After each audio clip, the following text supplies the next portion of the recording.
परळीतील युवक संघटनेच्या माध्यमातून जी जिल्हा परिषद प्राथमिक शाळांची जी दुरावस्था झाली त्या शाळा दुरुस्त करण्यात यावेत हे निवेदन जे आहे ते परळीतील गटविकास अधिकारी यांच्याकडे हे निवेदन देण्यात आले आणि ते सगळे तरुण माझ्यासोबत आहेत।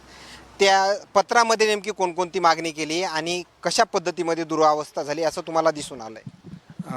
DYFI युवक संघटनेतर्फे मागील 8-10 दिवसापासून आम्ही परळी तालुक्यातील जिल्हा परिषद शाळेमध्ये पाहणी केली असता तिथली वास्तव परिस्थिती काय आहे ती आम्हाला समजली। बऱ्याच शाळेला वर्गखोल्या नाहीत, काही ठिकाणी स्वच्छ पिण्यासाठी पाणी उपलब्ध नाही, काही ठिकाणी स्वच्छतागृह नाही, भिंती पडलेल्या आहेत।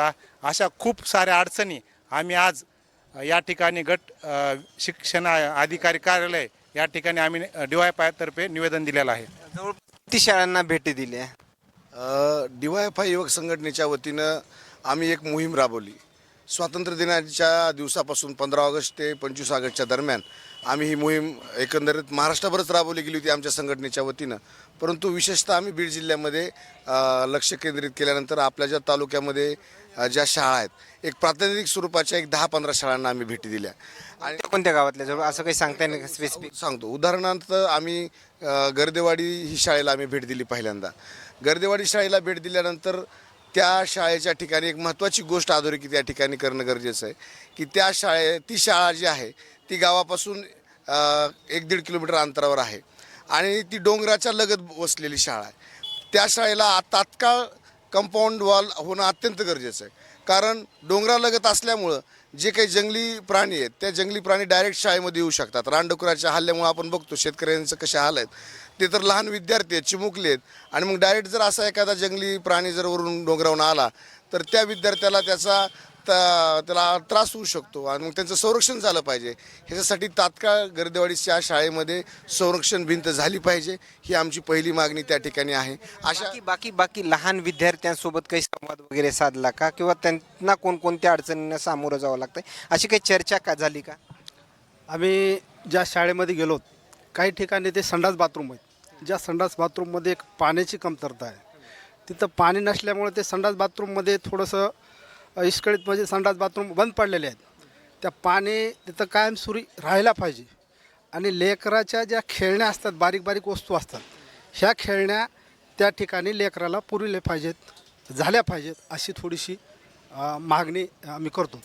बाकी निधी असेल किंवा तुमच्या शाळेला मिळाला का अशी काही मुख्याध्यापकांसोबत किंवा तिथल्या जे हे आहेत शिक्षक वर्ग आहे त्यांच्यासोबत काही चर्चा वगैरे केली का? नाही, त्या निधी संदर्भामध्ये तर आम्ही चर्चा केली नाही, पण एकंदरीत शाळांची अवस्था पाहता तरी आणि राज्य सरकारच्या जे काही आर्थिक शिस्त लावण्याचे जे मुख्यमंत्र्यांनी आदेश दिलेले आहेत किंवा त्यांचे जे हे आहे त्यानुसार तरी शाळांना मला वाटत नाही की विकासासाठी कुठला निधी मिळत असेल।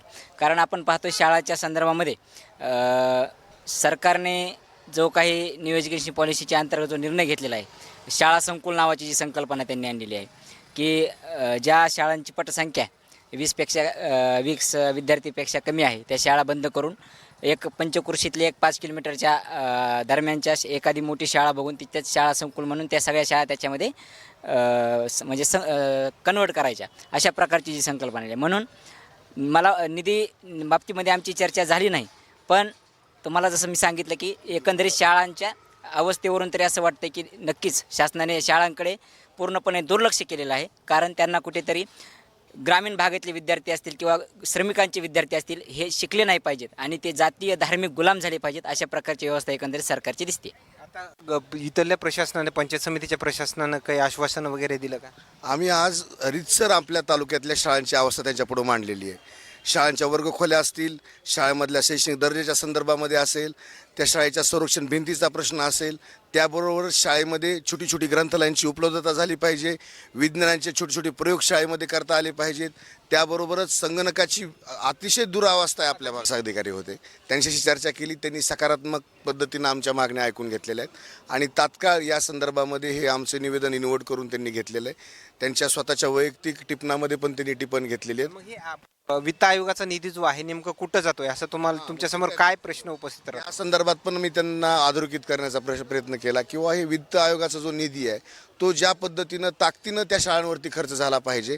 थातर कागदावरती तो निधी दाखवणं आणि त्याचे पैसे लाटणं ही जी काही भानगड सगळीकडे चालू आहे ती बंद झाली पाहिजे. आणि लेकरं ह्या परळी तालुक्यामधले जी लहान मुलं आहेत आणि ती लहान मुलं शाळेत गेले पाहिजेत. हे सगळी लहान मुलं गोरगरीब शेतकरी शेतमजूर कष्टकऱ्यांची लहान मुलं हे सगळी प्राथमिक शाळेमध्ये जात असतात आणि त्यांना शिक्षण मिळालं पाहिजे. शिक्षणापासून ते वंचित राहिले नाही पाहिजेत आणि त्यांना या जगाच्या बदलत्या काळासोबतच ह्या सगळ्या पद्धतीच्या सोयीसुविधा बदलल्या पाहिजेत. तरच ते विद्यार्थी ह्या प्रवाहामध्ये टिकू शकतील आणि पुढे जाऊ शकतील. म्हणून या DYFI युवक संघटनेचं आमचं हे आंदोलन आहे. ह्यांनी जर ह्या मागण्या आमच्या ऐकल्या नाहीत तर ह्याच्यापेक्षाही बेमुदत आंदोलनाचा इशारा आज आम्ही त्यांना या ठिकाणी दिलेला आहे आणि मग आम्ही त्याचा पाठपुरावा नक्कीच DYFI युवक संघटनेच्या वतीनं आणि SFIच्या विद्यार्थी संघटनेच्या वतीनं आम्ही करणार आहे. ही परिस्थिती जी आहे ते प्रत्येक जिल्ह्यामधलीच असू शकते असं वाटतंय. नक्कीच आता आपण महाराष्ट्रामध्ये बघत असाल की अतिशय बिकट अवस्था आहे.